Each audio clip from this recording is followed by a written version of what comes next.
Salut, je suis Sarah du blog de couture Tout Doux et je vous retrouve aujourd'hui pour le tuto vidéo de mon nouveau patron de sac, le sac Olivia. En réalité c'est un duo de sac inspiration panier puisqu'il y a deux tailles, une taille classique et une taille maxi qui sont incluses dans le même patron. Du coup c'est parti pour le tuto vidéo pas à pas qui accompagne le livret et dans une première partie comme d'habitude je vous montre un petit peu les matières, les thermocollants et les petites spécificités du modèle qui est je pense un des modèles les plus faciles que j'ai sortis en termes de niveau de couture. C'est toujours très difficile pour moi de dire niveau couture intermédiaire, débutant, confirmé, parce que ça dépend vraiment des personnes. On n'a pas tous la même échelle de de confiance.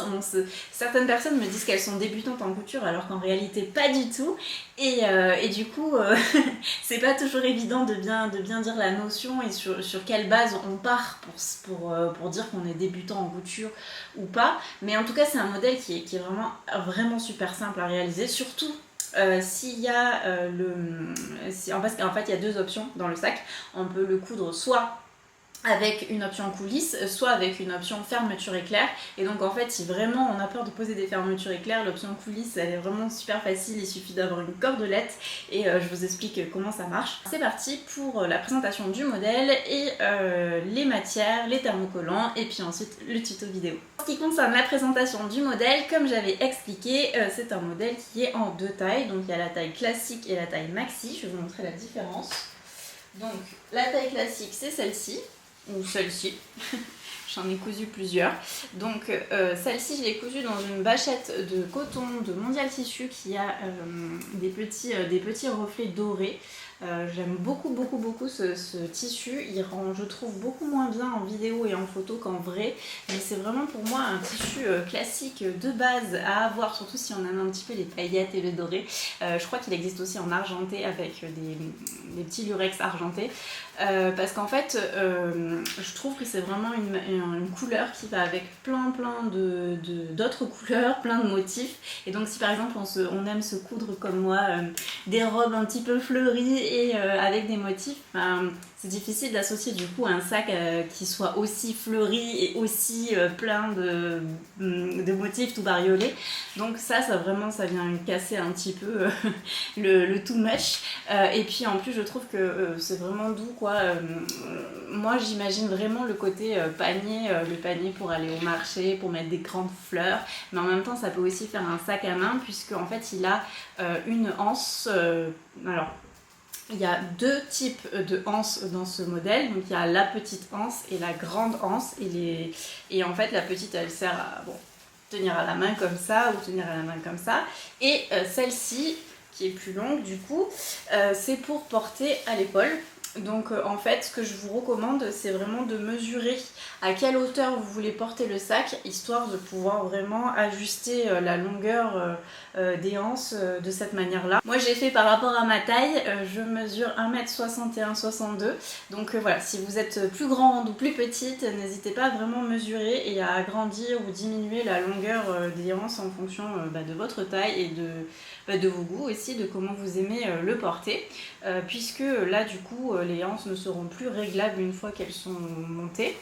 Donc là je vous montre l'option coulisse. Donc l'option coulisse, alors là je l'ai rempli de watts pour lui donner une forme puisqu'il est tout vide, mais quand même 100 watts il a quand même une jolie forme. L'option coulisse ça donne ça. En fait voilà, tout simplement on tire pour fermer et on dessert pour ouvrir. C'est vraiment super facile à poser. Si vous en avez jamais fait, franchement c'est pas compliqué, on va le faire ensemble dans cette vidéo, c'est vraiment super facile. Et voilà, donc du coup ça c'est la version coulisse, et là j'ai cousu une autre version du coup en jacquard.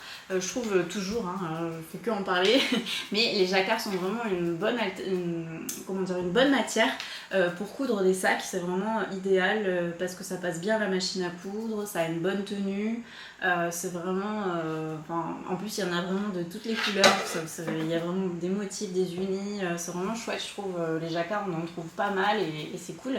Moi j'aime beaucoup ceux de Maison Fauve, et donc du coup celui-ci c'est le Botanica que j'aime beaucoup parce que les fleurs, alors c'est difficile de bien montrer, mais les fleurs elles ont un côté irisé, donc il y a un petit peu de lurex bleu dans les fleurs.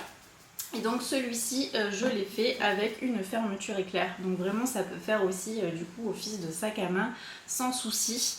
En fonction de comment on mixe les matières, ça peut vraiment, ouais, comment dire, ça peut s'éloigner du style panier en fonction des tissus qu'on va choisir. Par exemple cet hiver, je vais le coudre dans un tissu moumoute et je pense que ce sera vachement sympa.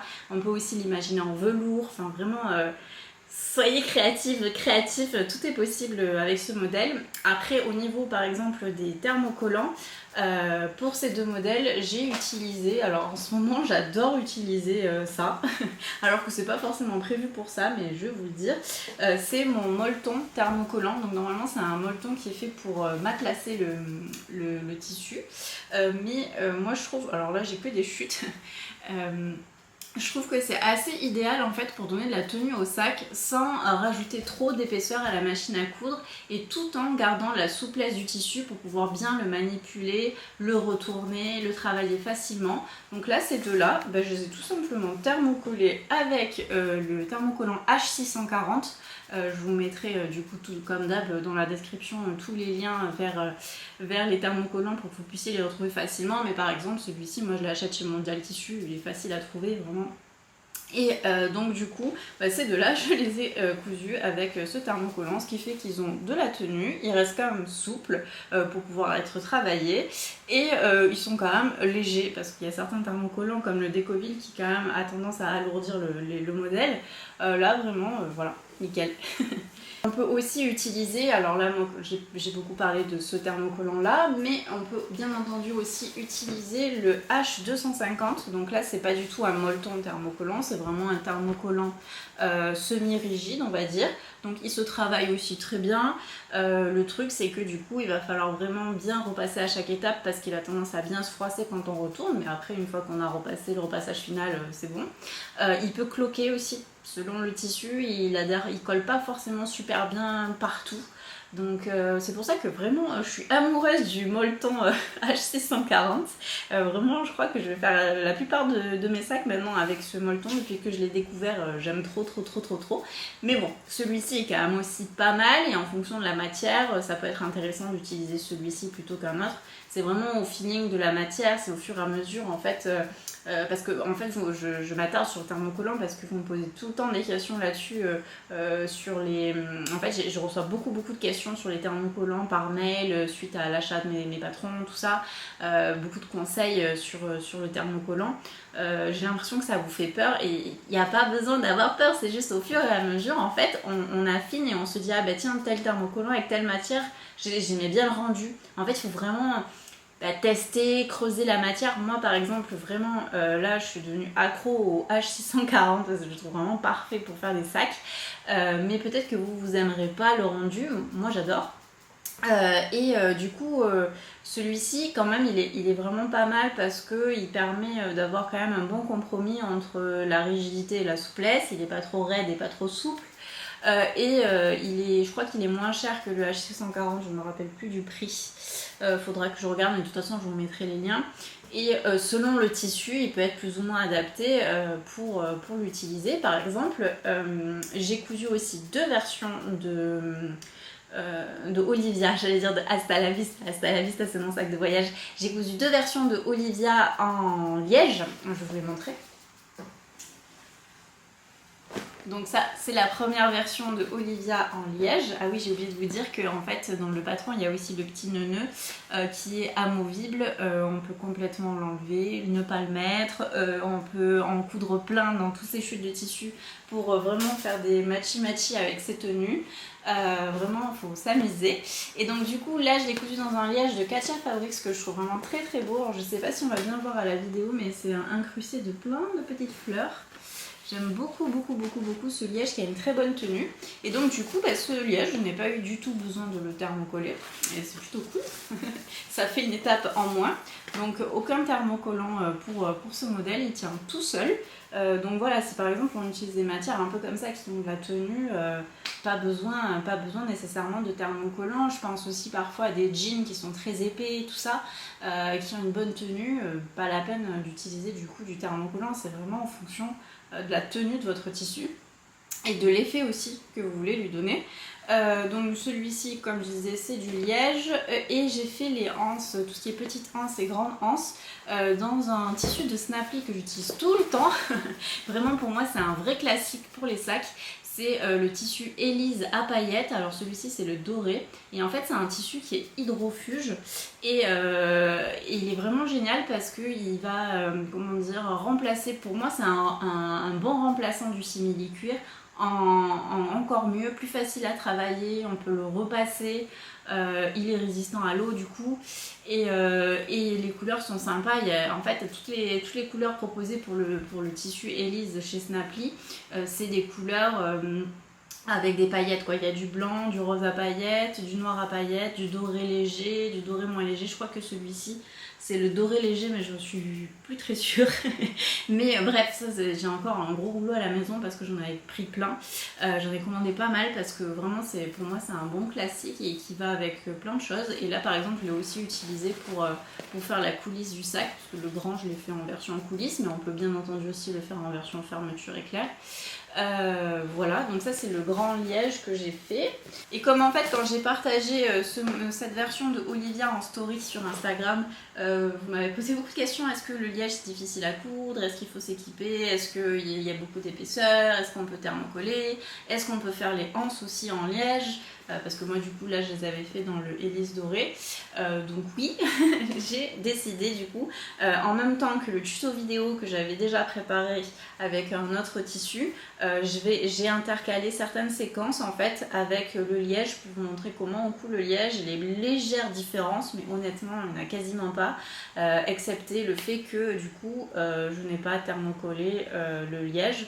Là par contre j'ai thermocollé la doublure à l'intérieur parce que j'ai choisi une doublure un petit peu bizarre mais parce qu'elle me plaisait. C'était un tissu très doré mais type carnaval et donc c'est un tissu qui s'effiloche beaucoup, qui n'avait pas beaucoup de tenue, donc du coup j'ai préféré le thermocoller pour qu'il ait une bonne tenue et qu'il tienne bien avec le temps.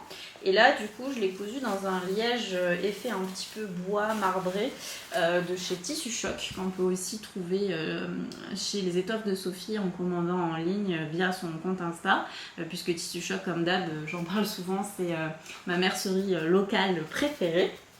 Et donc du coup dans cette version pour le tissu en liège, enfin c'est pas vraiment du tissu du coup c'est du liège, j'ai fait du coup la grande anse et la petite anse en liège également.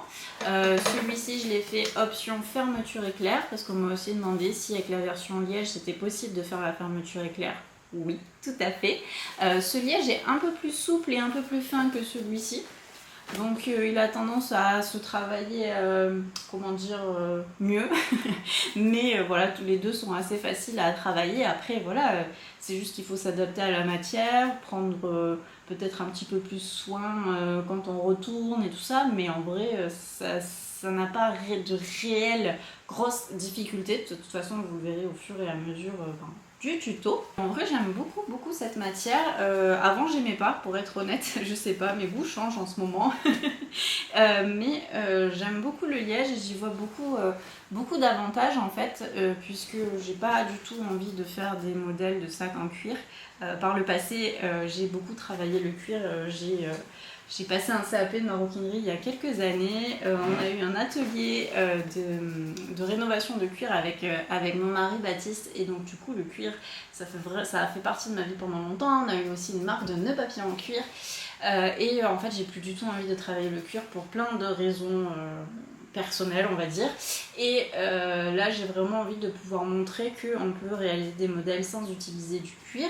Je suis pas très fan personnellement du simili cuir. Alors je sais qu'il y a plein de personnes qui adorent coudre le simili cuir et mes modèles sont réalisables en simili cuir, mais je ne montrerai jamais je pense comment faire parce que j'aime pas, et pour moi c'est très difficile de coudre des choses que j'aime pas, donc du coup le simili, à part certains qui peuvent être de très belle qualité ou que j'ai vu qui étaient vraiment très beaux, des vinyles qui sont très jolis, dans l'ensemble je suis pas très fan du simili cuir, donc voilà, je trouve que le liège c'est un bon compromis et c'est aussi une matière assez rigolote, naturelle. Et j'ai trouvé qu'il y avait pas mal en fait de motifs et de modèles, enfin de versions de liège qui sont pas mal. Donc j'en ai trouvé chez Katia Fabrics, j'ai vu qu'il y en avait aussi chez Snapply. Il y a quelques références aussi chez Tissu Choc. En fait, on en trouve assez facilement du liège, donc c'est plutôt cool. Et en fait, moi personnellement, je l'ai repassé et tout, et ça s'est super bien passé. Pour finir, voici ma dernière version. Donc celle-ci, c'est dans un tissu, une toile de coton brute épaisse, vraiment bien épaisse, qui a une très bonne tenue. De chez Tissu Choc, et en fait normalement c'est vraiment brut, il n'y a aucune impression dessus, aucun tissu, aucune fleur imprimée dessus, mais j'avais montré ça sur Instagram en vidéo. J'ai testé l'impression de vraies fleurs sur du tissu en martelant en fait les fleurs pour que les pigments de la fleur restent imprimés sur le tissu. Et je trouve ça plutôt rigolo, et du coup ça fait vraiment une pièce unique, mais j'aurais pu tout à fait ne pas rien imprimer du tout et me faire un panier vraiment classique. Donc celui-ci c'est pas le classique justement, c'est le maxi. Donc du fait que ce tissu est vraiment très épais, c'est vraiment un tissu très particulier qu'il y a chez Tissu Choc. Ça fait presque épaisseur tapis, je sais pas si vous voyez, pas non plus tant épais qu'un gros tapis, mais quand même bien épais. Donc du coup celui-ci, bien entendu, je ne l'ai pas thermocollé, donc j'ai pas, voilà, vous allez voir dans la vidéo que le sac n'est pas thermocollé, et j'ai pas non plus thermocollé la doublure parce que j'avais peur que ça fasse un rendu vraiment trop épais. Et donc du coup la doublure, j'ai vraiment faite en entier dans la doublure, c'est-à-dire que j'ai même coupé la parmenture et tout dans la doublure, dans le tissu doublé, pour qu'il fasse vraiment effet panier rayé. Voilà, c'est vraiment mon petit modèle original où j'ai laissé parler ma créativité. Il est mignon, enfin je sais pas comment dire, c'est pas mon préféré. Je pense que ceux en liège ou la bâche à Clurex, c'était vraiment même le jacquard, j'aime beaucoup. Celui-ci j'aime bien. C'est pas mon préféré, mais il m'a beaucoup plu en termes de réalisation, il était vraiment chouette. Donc voilà, et puis je trouvais ça amusant, j'ai envie un petit peu de creuser cette technique de l'impression de fleurs sur tissu. Je trouve ça plutôt cool. Donc voilà, maintenant c'est parti pour les étapes du tuto. Et si vous avez des questions, n'hésitez pas à me les laisser en commentaire. J'y répondrai avec plaisir. Et bonne couture! Si vous imprimez la version en A4, il faut imprimer les feuilles à taille réelle, à échelle 100%, et vérifier que le petit carré test fasse bien 3 par 3 cm. Ensuite, il va falloir assembler les pages comme le schéma l'indique, sans recouper les marges d'impression. On les scotche bord à bord. Il y a parfois des lignes qu'on ne voit pas, mais c'est pas grave, on va vraiment scotcher bord à bord, et en fait, dans la continuité, on comprend la ligne. Il faudra ensuite couper toutes les pièces, et les marges de couture sont incluses dans le patron. Elles sont de 1 cm. On commence par la pièce grande anse qu'on va venir remplier de 1 cm vers l'envers sur les deux grandes longueurs. C'est une pièce qu'on peut thermocoller au thermocollant souple type H180. Une fois qu'on a rempli les deux côtés, on vient le replier sur lui-même comme si c'était un biais. On procède de même pour les deux grandes anses. Et ensuite on va piquer à 0,3 ou 0,2 cm sur les deux grandes longueurs. Si vous utilisez du liège, on procède exactement de même. On fait le rempli de 1 cm de part et d'autre. Alors personnellement, je l'ai fait au fer à repasser sans utiliser la vapeur. Si vous avez peur, vous pouvez aussi utiliser un papier cuisson entre le liège et le fer à repasser. Ensuite, au niveau de la couture, j'allonge le point à 3 cm si j'utilise du tissu épais ou du liège. Une fois que les deux grandes anses sont prêtes, on s'occupe des deux petites anses. Donc pour cela, on va les assembler endroit contre endroit. Comme je l'expliquais en introduction, pour couper ce modèle, j'ai coupé 4 fois dans la doublure, mais normalement c'est 2 fois dans le tissu extérieur et 2 fois dans la doublure. Je pique tout le tour endroit contre endroit en laissant une ouverture suffisamment grande pour pouvoir ensuite retourner. On n'oublie pas de dégarnir les angles.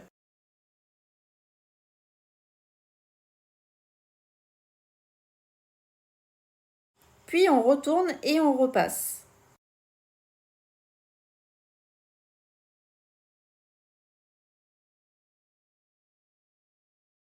Une fois que c'est repassé, on peut faire une piqûre tout le tour à 0,2 ou 0,3 cm. Si vous utilisez du liège, on va procéder exactement de même. Mon liège n'est pas très épais, donc j'ai vraiment pu le faire. Par contre, j'ai vraiment fait 2 fois dans le tissu extérieur et 2 fois dans la doublure pour pas rajouter trop d'épaisseur et de pouvoir retourner assez facilement.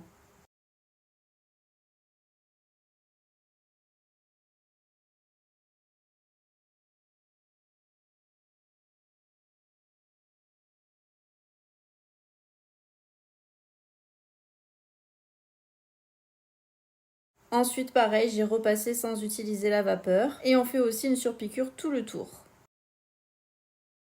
On prend maintenant la pièce corps de sac et on va venir reporter les 2 carrés sur les 2 faces du sac.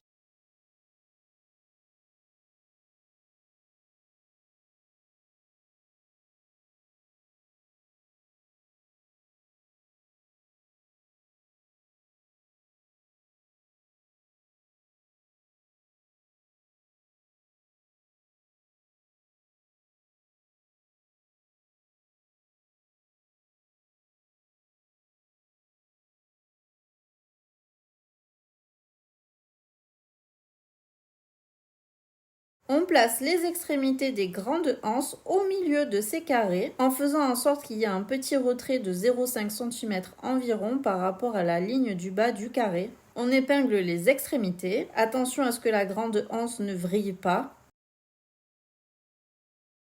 Puis on fait une petite piqûre à 0,5. Personnellement, j'ai fait plusieurs allers-retours pour que ce soit bien solide. Et on reprend maintenant les pièces petites anses. Donc sur ces pièces, on va également reporter le petit carré. Le carré mesure 3 cm par 3 cm, donc il suffit de faire une ligne à 3 cm par rapport à la piqûre qu'on vient de faire. Et on reporte également les lignes de diagonale pour pouvoir vraiment faciliter la couture en croix.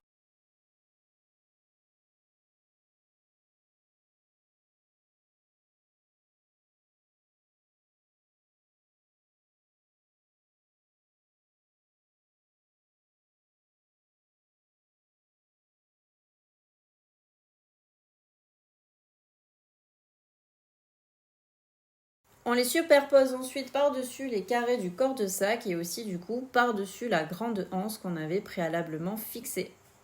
On épingle et le but du jeu, ça va être évidemment de piquer sur ce fameux dessin en croix. Donc on pique vraiment autour du rectangle, toutes les lignes de rectangle, puis les lignes de diagonale. Et on n'hésite pas à passer plusieurs fois pour que ce soit bien solide.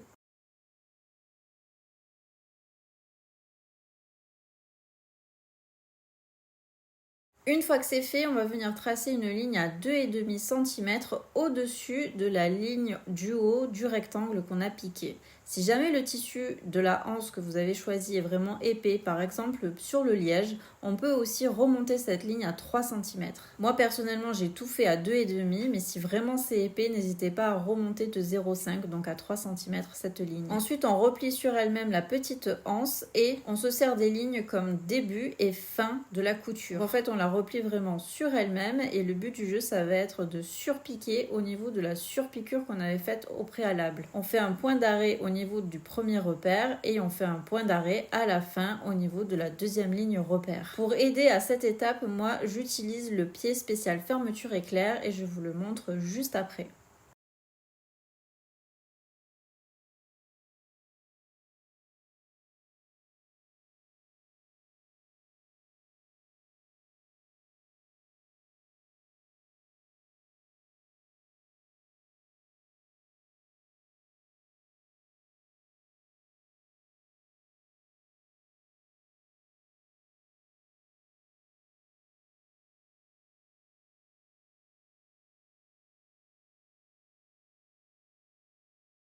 On repasse ensuite pour aplatir les petites anses. Puis on va superposer les deux corps de sac endroit contre endroit et on va épingler les côtés.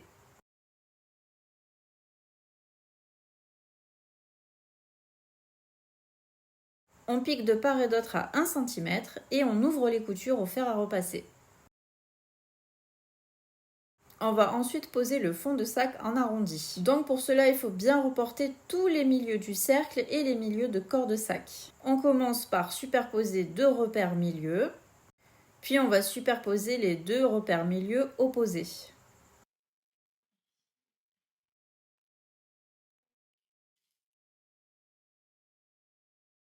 Ensuite, on va superposer les repères milieux côté.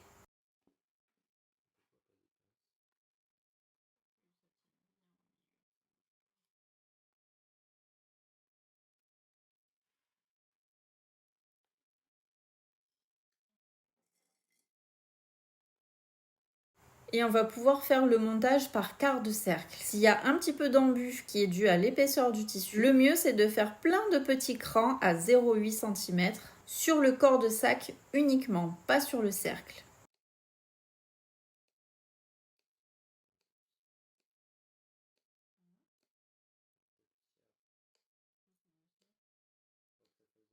Ça va permettre de bien répartir le tissu sur le cercle.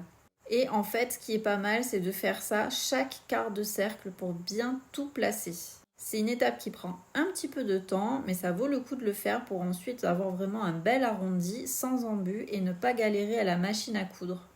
Là, ça me l'a fait particulièrement parce que c'est un tissu épais, ça le fait aussi sur le liège. Mais si vous utilisez un tissu plus souple, il y a moyen de ne pas avoir besoin de faire ces crans-là. Donc voilà, sur le liège, j'ai fait exactement la même chose, mes petits crans pour bien répartir mon corps de sac sur le cercle et bien suivre la courbe. Donc on coud vraiment quart de cercle par quart de cercle.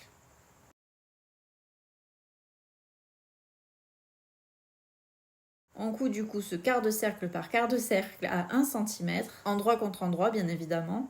Et ensuite, on va pouvoir faire des coches. Je ne sais plus si on dit des crans ou des coches, mais en fait, il faut faire des petits triangles avec la pointe des ciseaux tout le tour pour faire vraiment un joli arrondi. Alors, cette étape, elle est vraiment facultative, elle est un petit peu fastidieuse. Moi, j'aime bien le faire pour vraiment avoir un beau rond.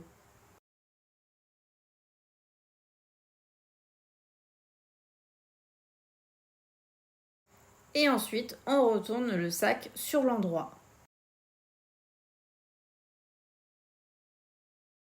Pour bien faire ressortir le cercle du fond de sac, on vient le pincer et le roulotter avec les doigts. Voyons maintenant pour l'option coulisse. L'option coulisse se présente avec deux empiècements au pli que j'ai ici coupés dans la doublure. Et sur les petits côtés, on va faire des ourlets de 1 cm puis 1 cm. Donc je fais un premier rempli de 1 cm au fer à repasser. Et j'en fais ensuite un deuxième de 1 cm vers l'intérieur. Sur ce tissu, ça ne se voit pas, mais j'ai l'envers face à moi.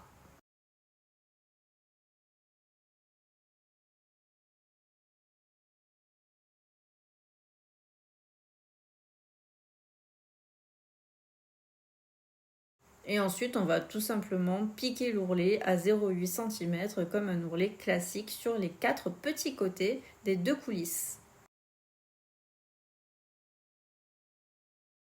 Une fois que les ourlets sont faits, on va replier les pièces envers contre envers comme ici et on va marquer le pli au fer à repasser.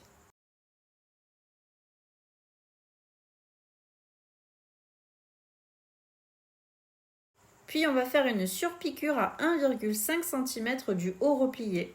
Cette surpiqûre est à faire sur les deux empiècements coulisses évidemment. Et si vous avez choisi l'option zip, c'est par ici. On va maintenant s'occuper du zip intérieur. Et pour cela, on va avoir besoin des pièces nœud finition fermeture éclair. Normalement, vous avez coupé exactement 4 pièces. Et il va falloir chacune les placer endroit contre endroit pour former 2 nœuds. On va venir piquer tout le tour à 1 cm en laissant une petite ouverture au niveau du milieu pour pouvoir le retourner. Une fois que c'est piqué, on va venir cranter les angles.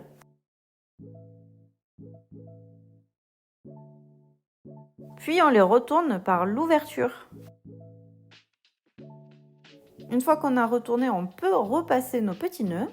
Puis on va venir ouvrir l'ouverture. Dans un des deux côtés de l'ouverture, on va venir tirer la valeur de couture pour la mettre à plat. Et on va la mettre endroit contre endroit d'un bout de fermeture éclair. On vient pincer de cette manière-là avec des pinces.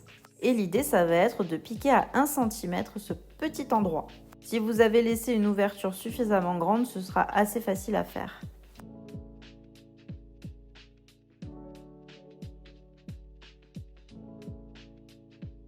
Une fois que c'est piqué, on va venir rabattre par-dessus l'ensemble du nœud, de sorte à ce que la fermeture éclair soit prise en sandwich dans le nœud. Et on va venir faire une surpiqûre tout le tour, à 0,3 cm environ. On fait bien évidemment la même chose des deux côtés. Une fois que les surpiqûres sont faites, on va faire un petit nœud simple. Moi, je fais le nœud simple avec l'endroit de la fermeture face à moi. Mais vous pouvez faire l'inverse si vous préférez d'un point de vue esthétique. Ça donne des petites finitions de nœuds assez originales. Mais si vous préférez, il existe aussi des embouts dorés qui viennent de chez Snapply, que j'adore et qui rendent vraiment une finition très bijouterie, très bijoux de sac, et qui sont beaucoup plus rapides et plus faciles à poser. Je vous mettrai le lien en description si vous voulez. On s'occupe maintenant de la pièce parmenture zip intérieure. Donc on a 2 morceaux de doublure qui ont été thermocollés au thermocollant souple et 2 morceaux extérieurs. Il faut faire un petit rempli de 1 cm sur tous les petits côtés vers l'envers. J'ouvre ensuite la fermeture éclair de sorte à la plier en deux de part et d'autre pour venir cranter au niveau des milieux. On fait des tout petits crans.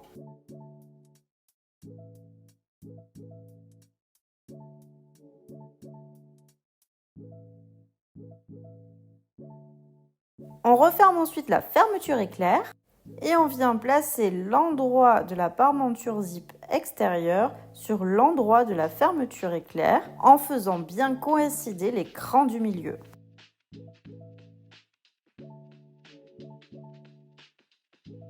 On retourne ensuite l'ensemble et on prend la doublure de la parmenture zip qu'on va venir placer endroit contre envers de la fermeture éclair.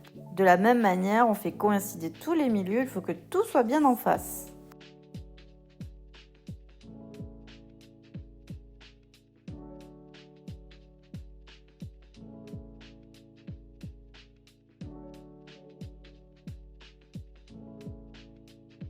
Et on pique à 1 cm avec le pied spécial fermeture éclair. Une fois que c'est piqué, on retourne le travail. Et sur l'envers, on va vraiment venir maintenir la doublure avec une épingle, on va vraiment la tirer le plus qu'on peut, de sorte à ce qu'elle ne gêne pas du tout au niveau de la maille de la fermeture éclair. Donc on va vraiment placer une des épingles de maintien pour bien la plaquer.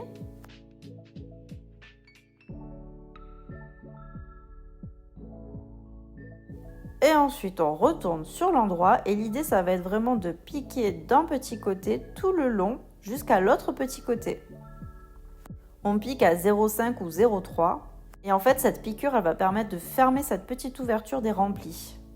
On s'occupe maintenant de la poche plaquée et on laisse les parmentures et empiècements pour plus tard. Donc la poche plaquée, il suffit de mettre les deux pièces endroit contre endroit et de piquer tout le tour à 1 cm en laissant une ouverture en bas pour pouvoir retourner. Une fois que c'est piqué, on dégarnit tous les angles et on retourne par l'ouverture qu'on avait laissée.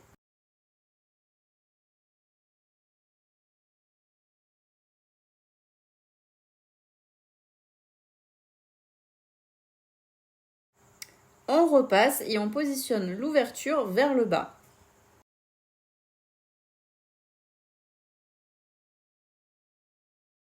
On prend ensuite une pièce doublure sur laquelle on a préalablement mis les repères de la poche intérieure plaquée.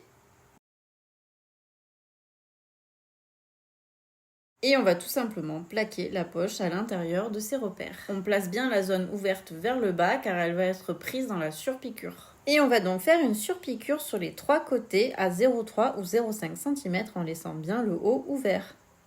Maintenant que c'est fait, on réserve pour plus tard.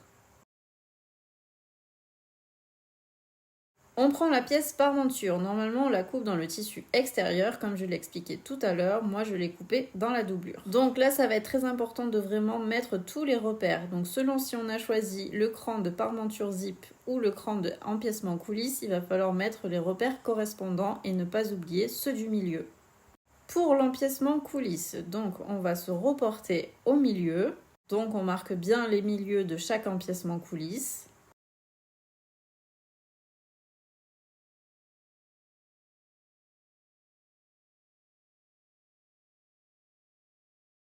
Et ensuite, on va commencer par épingler par le milieu, endroit contre endroit avec la parmenture.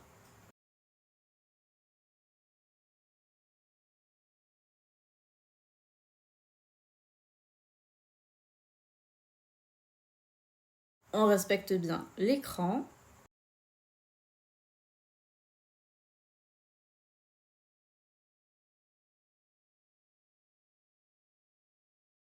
Et on épingle tout le long.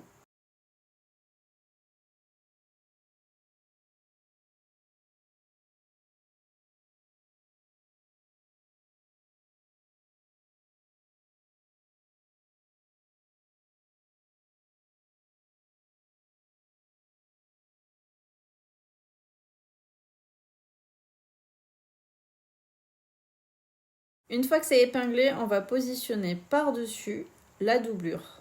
Donc en fait, pareil, on va se mettre des repères au niveau des milieux et on commence l'épinglage par le milieu. Donc l'endroit de la doublure se retrouve endroit contre la parmenture et à l'intérieur, en fait, entre les deux pris en sandwich, il y a l'empiècement coulisse. On épingle bien tout le long pour tout prendre ensemble.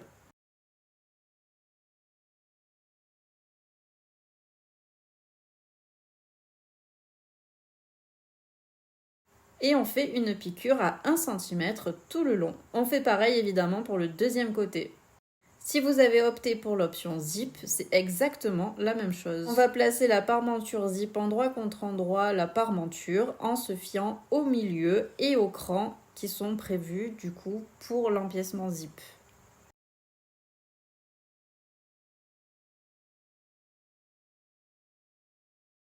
La parmenture zip, comme la coulisse, va se retrouver prise en sandwich entre la parmenture et la doublure qui sont endroit contre endroit. On épingle bien en partant du milieu.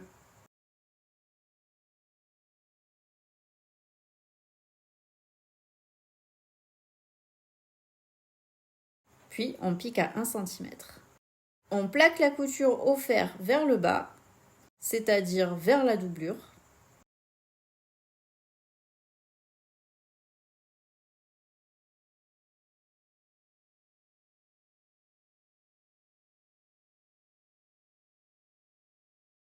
Puis on va venir faire une surpiqûre pour bien plaquer la coulisse ou la parmenture zip vers le bas.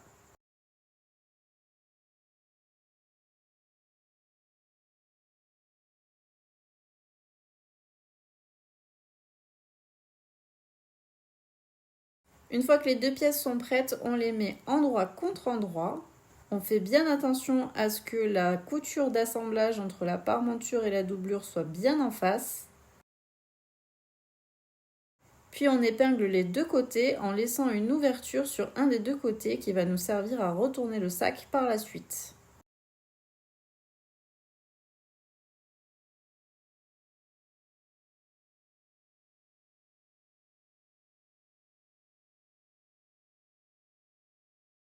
On ouvre les coutures au fer.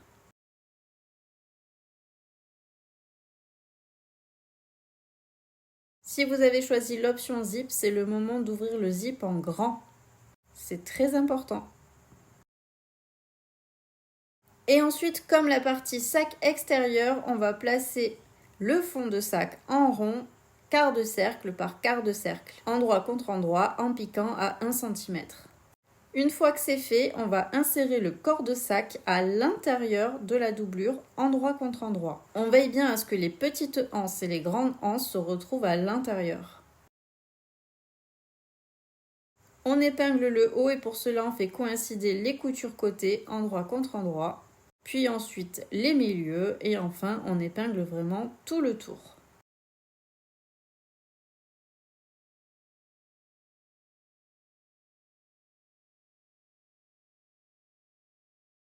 Une fois que c'est épinglé, on pique tout le tour à 1 cm. Une fois que c'est piqué, on va venir dégarnir un petit peu les coutures côté qui sont assez épaisses.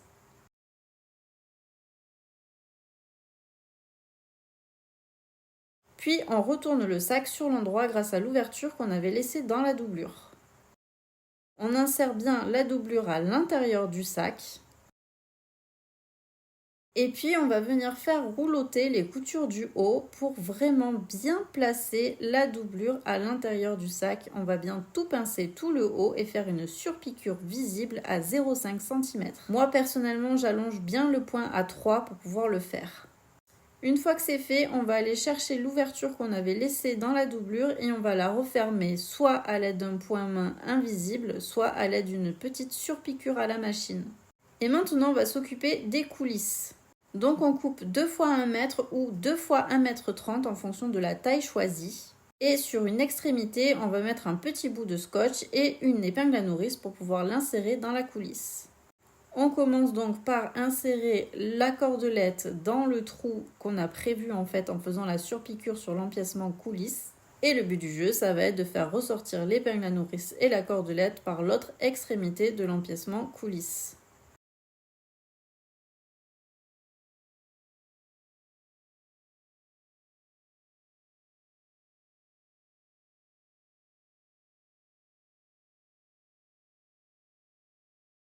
Une fois qu'on le fait ressortir, on va venir faire pivoter la cordelette pour la faire rentrer dans l'empiècement coulisse qui est en face.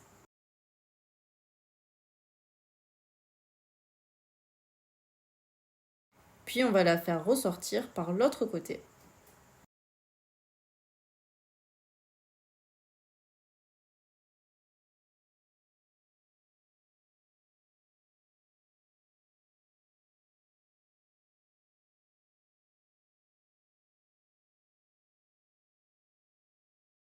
Une fois que les deux cordelettes se rejoignent, on va faire un nœud au bout et on va recouper.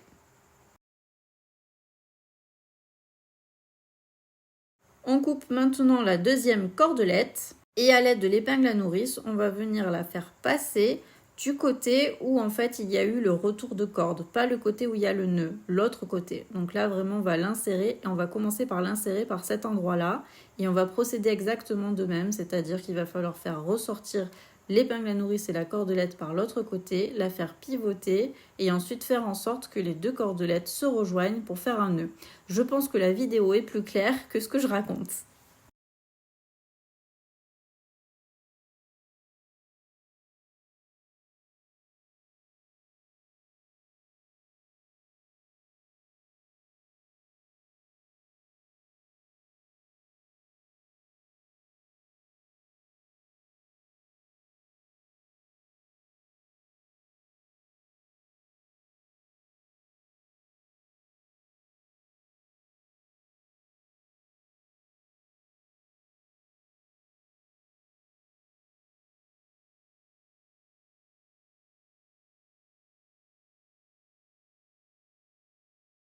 Comme tout à l'heure, on fait bien un nœud et on coupe.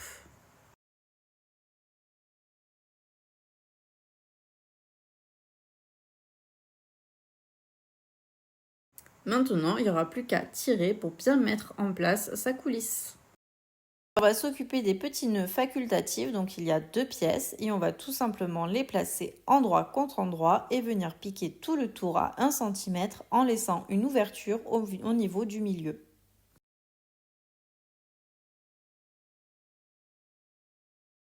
Une fois que c'est piqué, on dégarnit les angles et on retourne sur l'endroit.